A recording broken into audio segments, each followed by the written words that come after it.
New York City, an urban jungle, stands proudly as the largest city in the U.S., an architectural marvel brimming with some of the nation's tallest buildings and historic landmarks.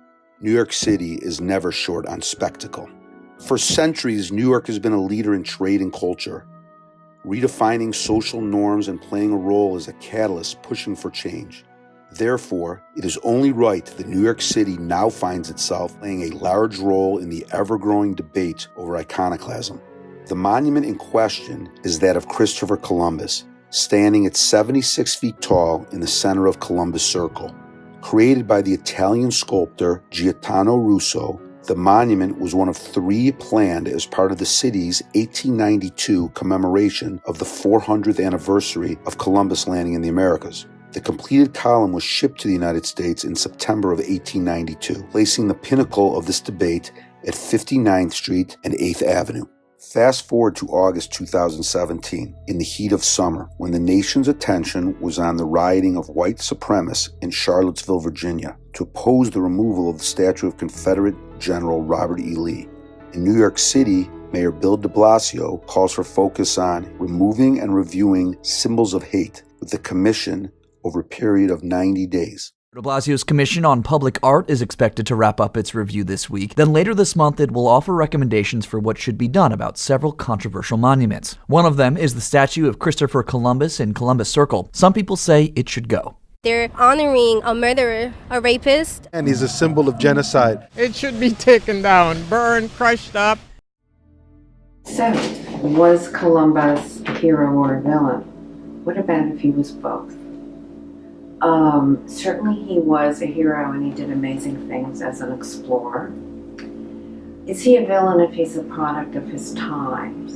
There's a lot of debate about the history. Was he responsible for starting the slave trade? I don't think so, but I have heard that. As a member of the Mayor's Commission, I've heard a lot of passionate ignorance, and I think that's something we really need to be aware of. He became this figure that was really instrumental in helping to define an American identity, this kind of rugged individual who goes out and explores the myth of Columbus, who goes out and explores and discovers new worlds, was very much in keeping with the expansive American policy of going from the east to the west of what then became the United States, but also in the late 19th century as part of Manifest Destiny.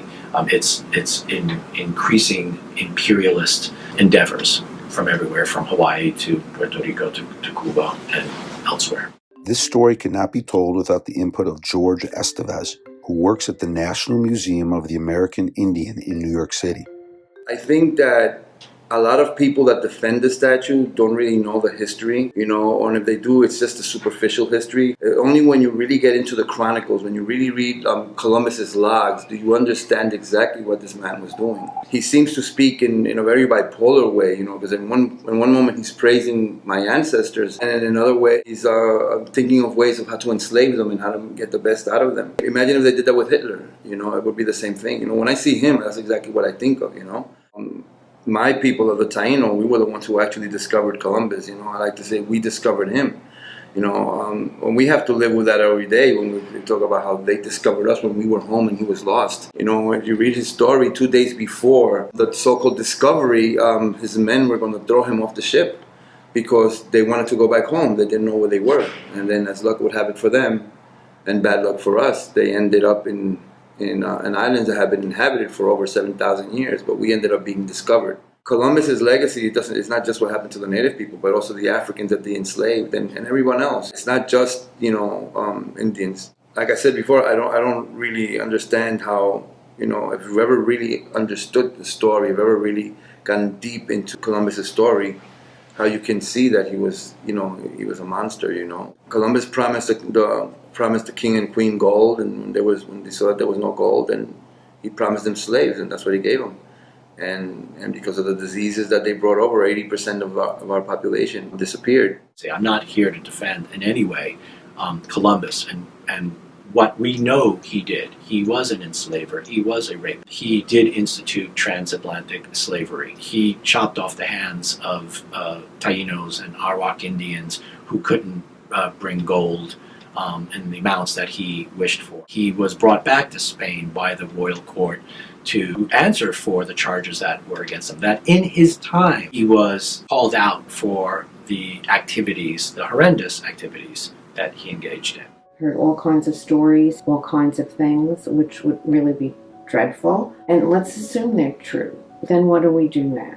What can you do with that statue that is so quintessentially associated with the city? One of the things that happens with public art, and memorials are a form of public art, right? They're our oldest form of public art, if you will. All public art is subject to controversy because it's in the public sphere. It's in public land. People see it, maybe they don't understand it, maybe it's symbolic of something that it has nothing to do with. So there's a lot of controversy out there. I found out that if you frame the controversy differently, you have different conversations. So I framed it in terms of, what if we talk about this as art? What if we talk about this as public art? Because those two things are not the same. They're not discussed in the same way. Public art is never discussed as art. We don't have an aesthetic conversation about it. The commission is charged with developing some kind of guidelines, perhaps to apply the principles to specific works. Some of the works in question, of course, Columbus would be one of them. Home to nearly 21 million people, speaking more than 200 languages, the diverse culture that fills the city means it is only natural that the opportunity to reevaluate historical figures is both welcome and yet rejected equally by so many. I am a professor of American Studies at New York University, and so I teach American history, mostly cultural and social history. But I'm also an activist, cultural activist, and one of the groups I work with is called Decolonize This Place. It's an arts activist group. We try to further the work of decolonization in various public spaces, public institutions, including museums, and mostly in New York City. I think it would generate a great sense of relief on the part of certainly indigenous communities, but also minority populations in this city and across the country. If Columbus was knocked off his pedestal, I think it would send a very progressive message.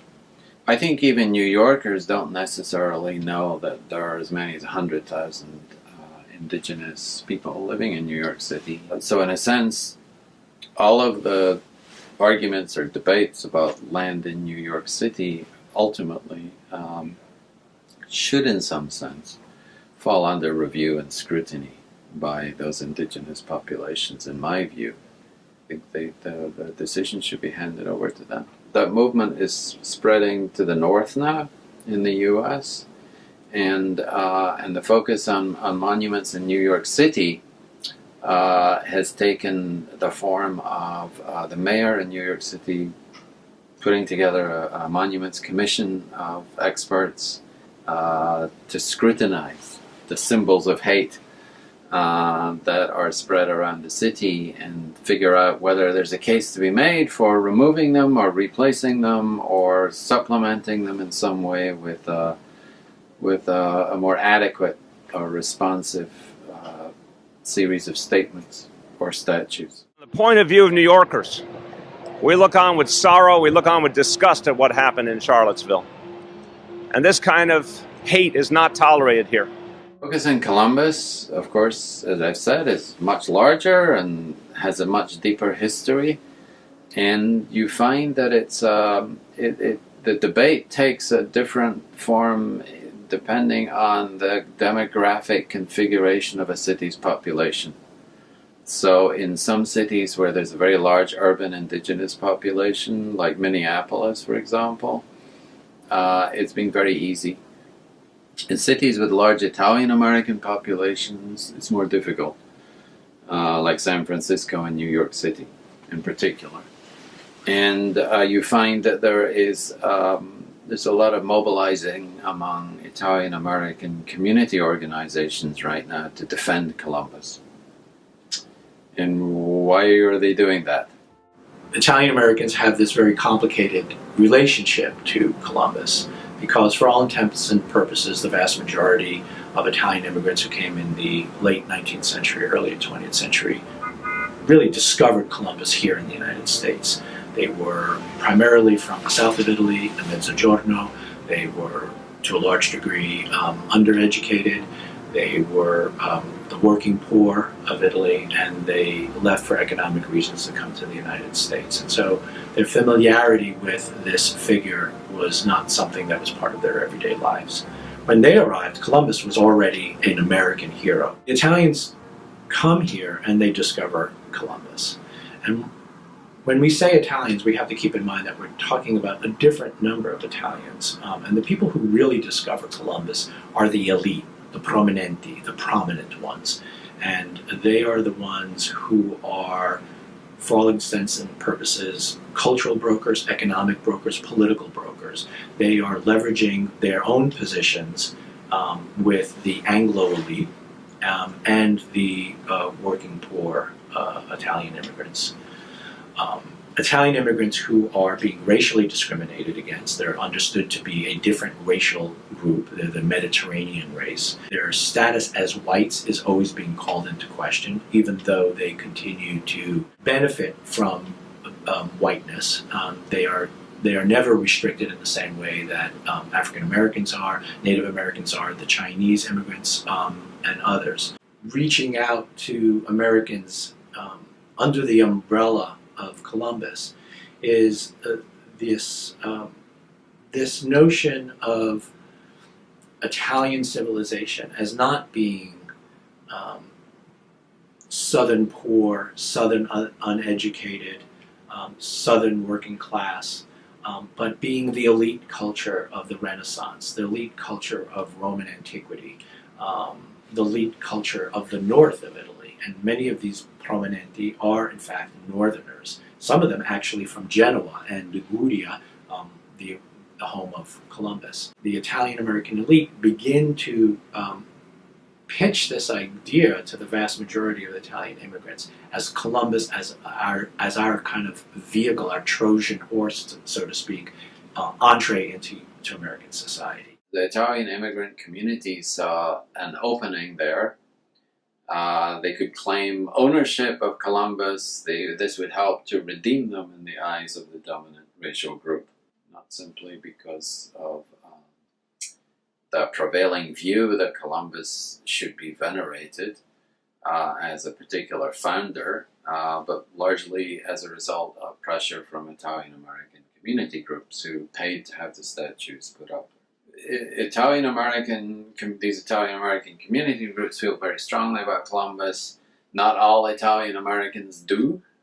There's another wing of the Italian-American community that distances itself from Columbus. Let's say he's not I want no association with him. Ask anyone from indigenous populations, however, they'll have a different story about Columbus. The story that was told to us in school, right, in grade school and all that, they painted Columbus as this very, this very brave man who was out to setting out to prove that the world was round. It's this myth that was created about Columbus. And I remember coming home and talking to my mother about this, and she sat me down and schooled me about who Columbus really was, And I certainly looked into it, when you read the real story. So I feel that the same way that they use this myth to hide the fact of all the atrocities that were committed, well, if they need to remember him in some way, keep it in the myth world, keep it in there, on the side, but it shouldn't be out in public where the rest of us have to look at it. Because now, when I have to walk by a statue of him commemorating him, I wonder, the people that are praising him, do they hate people like me then? Because he certainly did, I think that Columbus statues anywhere should be removed. In this city, it's a particularly interesting standoff because the mayor happens to be Italian-American background. And in the 1990s, at least, he used to be quite active in that wing of the Italian-American community that was quite antagonistic towards Columbus. It's a very progressive, or used to be very progressive. Before he became the mayor, Once you're mayor of the city, you're supposed to be accountable to everyone. A lot of folks, including myself, who see the mayor's decision to scrutinize these symbols of hate as a very political opportunity for him. The fact is that he started a debate among citizenry here, and it's playing itself out. We're playing a role in it. Regarding specifically the monuments, or the Columbus statue in New York City, the statue is not merely or not solely a monument to this one individual, but it is also a monument to the struggles of this working class immigrant, once derided community. While the debate around Columbus statues in the United States has been going on since at least 1992, the quincentenary of Columbus's arrival in the New World, primarily by Native American Indians, but Native Americans. This conversation has really spurred in the last year or two, with the attention given to the Confederacy statues. For some Italian Americans, and there's no numbers, there's no quantifiable numbers here, find that Columbus is this symbol on which they can hitch whatever narrative, whatever idea, whatever memory, whatever imagination of their own personal histories, and their personal histories tied up with a collective history of Italian Americans. And when you see discussions online about, well, let's get rid of Columbus, but who would we have? Nobody can come to an agreement. You know, it goes from Mother Cabrini to Joe DiMaggio. Of course, there's not going to be any agreement in the 21st century on what single individual will represent Italian American identity, because Italian American identity and experiences are incredibly diverse. I'm not convinced that the monument should be taken down. It's sort of taken for granted and normalized, let's say, because there is a lot of Columbian references or references to Columbus in the infrastructure of this country. I think for most young people who've gone through high school education, they don't use a language anymore about discovery. They're more aware of conquest, and they're more aware of colonization and what it entailed for all sorts of populations, which, you know, in terms of the impact of settler colonialism, it meant the eradication of a lot of native populations. We continue to remember Columbus not because of what he did, but because of what we did with him. The strength of the Columbus symbol lies in its pliability. It grew because so many different people with different interests rewrote the story to meet their own needs. Let's really think about what's possible to do. It's possible to move a monument from one location to another. If we put another monument or memorial next to it, we're changing it. If we put a plaque directly on it, we're changing it. And they are expressions of values of a certain time. And it's really interesting to think about that the law does not protect art as free speech in the same way that it protects literature. In other words, people have been talking about changing Columbus and some other works in New York by adding things, making an additional group, putting a plaque on it, putting some other kind of permanent marker on it. That would be a defacement. That would be censorship of free speech.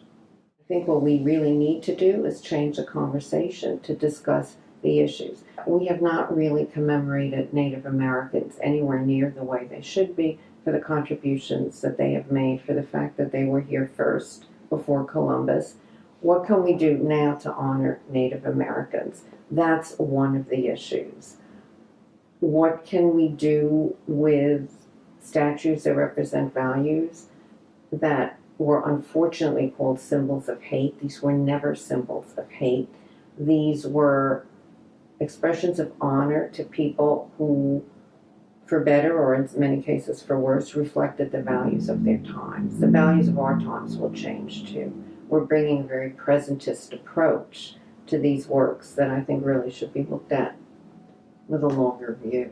My guess is Columbus will have to stay because it's just a slippery slope if we start eliminating Columbus. There's been talk about a Native American memorial in Central Park. There's even been talk, and this is just talk again, of the Italian Americans working with Native Americans to come up with an appropriate memorial to celebrate their presence and their contributions.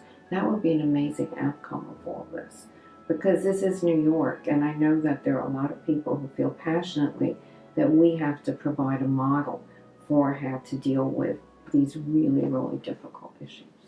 In the words of George Orwell, he who controls the present controls the past. If memory is pliant to power, and only the powerful predominantly control how history is remembered, then is it time that the powerless rewrite the past and finally pass this narrative to the people who have become voiceless, validating their history as one which is equally important and heard in the 21st century we now live in?